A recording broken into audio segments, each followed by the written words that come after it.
All right, so we're diving deep today into this Harvard vegetable soup thing. It's everywhere online, so let's figure out what's what. Is it all hype or what? Yeah, it's quite a case study how these food trends they just pop up, especially now with like social media and everything. Exactly. So we've got a lot to work with here. We found the that simple recipe. It's on Lemonade. Then there's like people trying it out, giving their take, all that. And to get a bit broader, there's those articles, on health. Even a chef, she was interviewed for Harvard Magazine, so that's got to give this some perspective, right? Definitely. I mean, it really shows how these trends they take off and spread. It's fascinating. Yeah, and by the end, I mean, you'll be able to make the soup yourself. That's a given. But also, like, get what the health claims are all about, all the variations people are doing, because there's a lot. And, like, the bigger picture, right? How does this fit into cooking that's both good, AD, good for you? You know what I mean? Exactly. Our goal is to help you see past the hype so you can decide for yourself, make informed choices about your cooking. Love that. Okay, so first up, the recipe that seems to have started it all. Super Yeah. basic, right? 4 veggies, that's it. Yeah. Onion, then there's pumpkin, cabbage, and finally carrot. 100 grams of each, just simmered in water, 20 minutes, you're done. And the recipe on Lemonade, it says no seasoning needed. The veggies, they'll make it sweet enough on their own. Interesting. It's definitely it's minimalist, that's for sure, especially now with all these recipes, they get so complicated. For a lot of folks, that simplicity, it's probably the biggest draw. It's like anyone can make it even if you're new to cooking or just like busy. Totally, I get that. And the Lemonade, their community, they're loving it. Tons of posts, people trying it out. Some are even like making it part of a weight loss thing. Right, and that's where it gets, well, a bit tricky, I'd say. There's this idea going around that like Harvard is behind it, officially, hence the name, but there's no official Harvard soup or anything like that. And we got to be careful about, saying it has specific health benefits without like solid science to back it up. So the Harvard thing, maybe it's more marketing than anything else. Could be. Yeah. However, how simple the recipe is, that does line up with, well, a lot of the general advice you'll see. From reputable places like Harvard Health Publishing, they stress eating lots of veggies. So it's not so much about this one miracle recipe, but more like healthy eating in general. Right on. Now, as for those specific claims, we've seen them all. Boosting white blood cells, digestion, even helping you lose weight. It's important to, think critically. It does sound a bit, I don't know, miracle soup territory. Like, is any of it actually true? Yeah. Well, some claims they do relate to, well, the broader research on veggies. We know that eating lots of vegetables, it can help your immune system, make digestion smoother, all that. But to say that this soup specifically with these exact ingredients that it does all that, well, we'd need more research, targeted research. So veggie's good, but not some cure-all magic potion. Got it. Exactly. And that's where critical thinking is key. It's easy to get like swept up in a trend, when it goes viral, but you got to step back, look at what they're claiming and find like solid evidence, real proof. Makes sense. Yeah. Okay, moving on. Something that came up a lot in our sources. They really stressed using homemade broth. Like, it's way better than store-bought for taste and health. What's the thinking there? Well, what's interesting is the control you have making it yourself. You choose good ingredients, no additives or preservatives, the stuff you find in, the store-bought ones. And you can even like cut down on sodium, which is great for a lot of people. Plus, you can use all those veggie scraps, right? The stuff that would normally just go in the compost, like carrot tops, onion ends. It's like win-win, better for you, and saves money. Absolutely. And there's this article, Feasting at Home. They take it even further.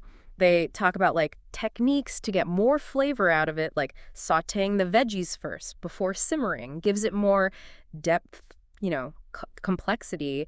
They even tell you which scraps are good and which to avoid, like broccoli stems, zucchini, those can make it bitter. That's a great tip. I never thought of that. So it's not just about health. It's about, like, building a foundation for your soup that's actually tasty. Right. And that brings up another point. The chef interviewed in Harvard Magazine, she was all about flavor, At first, that was her focus. But working with seniors, she saw how much simple, nourishing broths can help with long-term health. It's funny how flavor and health, they can go together. For sure. And this Harvard soup being so simple, it really shows that. It's like we have the super minimal lemonade version and then all this advice from chefs about like layering flavors, getting fancy with it. So can we have both? Yeah. Can we, like, make the Harvard soup better, tastier, without, messing up the healthy part? Good question. And that brings us to, well, one of the best parts about cooking, the ability to adapt, to experiment. We can definitely borrow techniques from, the pros, make this soup shine without overdoing it. Okay, I'm listening. How do we take it to the next level? The first mess article, they have some great ideas. Like instead of chopping onions, you caramelize them for a bit, add sweetness, smash the garlic, don't chop, that releases more flavor. Even how you chop the veggies, that changes how much flavor they give out while it's simmering. Never thought of that, that chopping matters that much. It's like these little details can totally change the final dish? Ah, And that's what's fun about cooking. You start simple, like this, then you play around, see what works for you. love it. It's about like giving people the power to, well, to own their cooking, make it their own. Exactly. And it shows that even a recipe like this, it can be a starting point, you know? Get creative from there. Okay, so we've covered a lot, from the recipe itself to the broth to getting fancy with the flavors. But before we get into the next part, let's stop a sec. Think about this. Is this Harvard soup? Is it all it's cracked up to be? That's the big question, isn't it? And the answer, well, it's not so simple like most things. It's not some magic cure, but it's good because it's simple, easy to make, doesn't cost much, and it gets people eating more veggies, which is always a plus. So a good place to start, but maybe not the end goal. Yeah, I like that. And I think the real takeaway here is, well, understanding why cooking at home, it can be both healthier and tastier. The Mhm. stuff we've talked about, the fresh ingredients, learning how to make things taste good, that applies to way more than just soup. Super important point. It's about giving you, the listener, the power to, well, to control your kitchen, make food that's good for you and enjoyable to eat. Exactly. This whole deep dive, it's not just about this one soup. It's about shifting your mindset, towards cooking that's mindful, flavorful, and healthy. And with that, let's move on to the next part. We'll get into like the finer points of flavor and cooking techniques. And speaking of, well, mindful cooking, a few sources, they talked about this idea.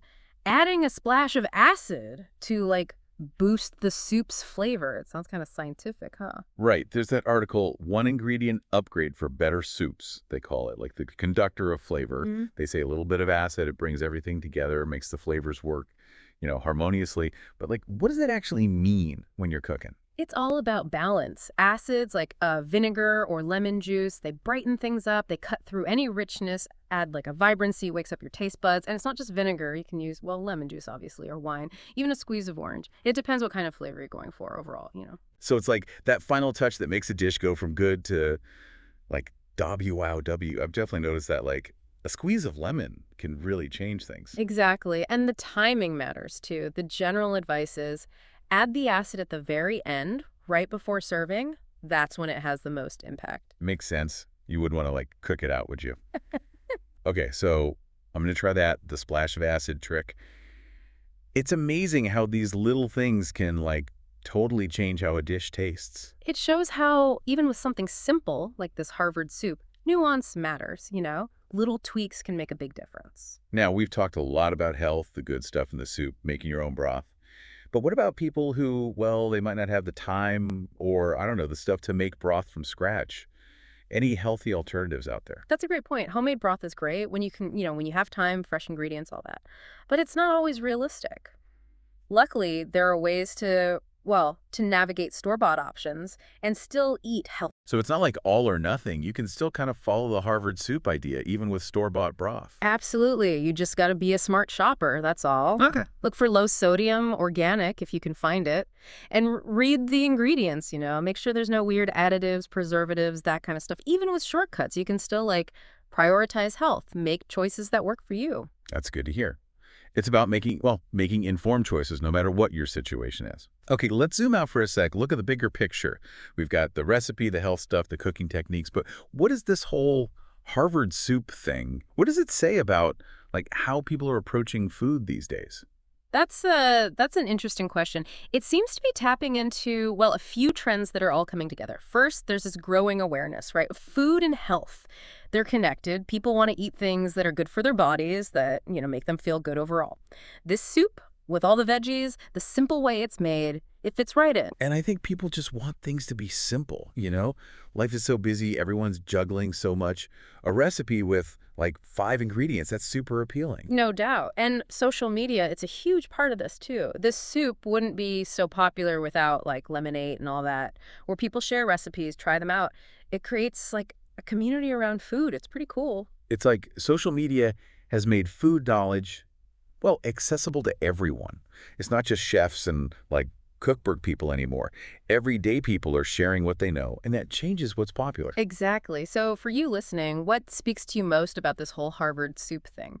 Is it the simplicity, the health benefits, maybe the community It's aspect? just interesting how a basic veggie soup can spark all this conversation about food, health, how we cook.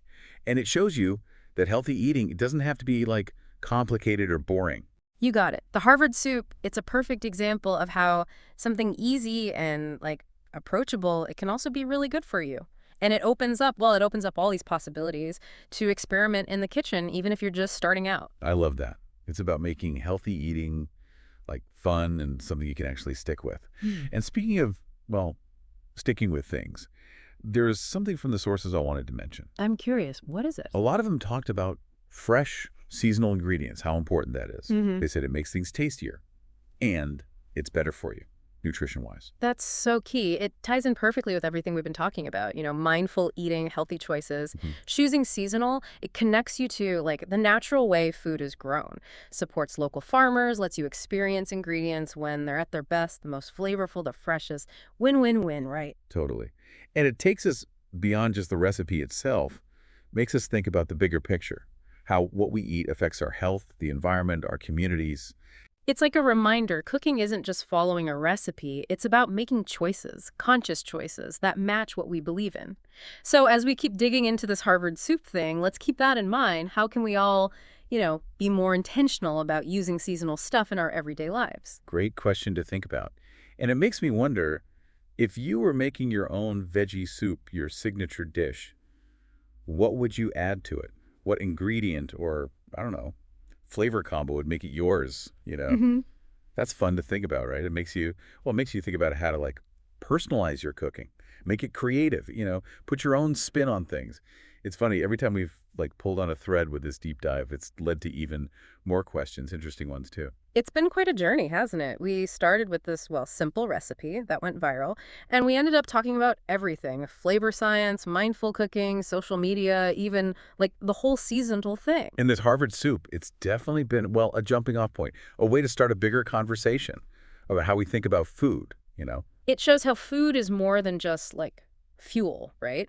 It's about pleasure, connecting with others. It can even reflect what you care about, your values. And I think I hope we've done what we set out to do to give you, the listener, a good understanding of this whole phenomenon. Yeah. We looked at the recipe, the health stuff, the myths, the truth, all that, and hopefully you're feeling inspired, ready to get creative in the kitchen. We've also given you the tools to look at food trends with a critical eye, make good choices about what you eat, because, knowledge is only useful if you actually use it, right? Exactly. And speaking of knowledge, keep exploring even after this deep dive. Check out the show notes. We've got links to all the sources so you can like dig deeper into whatever caught your attention. And most importantly, take what you've learned, use it in your own kitchen. Whether you make the Harvard soup, try that splash of acid thing, or just start, paying more attention to seasonal ingredients. The key is to make it your own. Cooking should be fun, not a chore, right?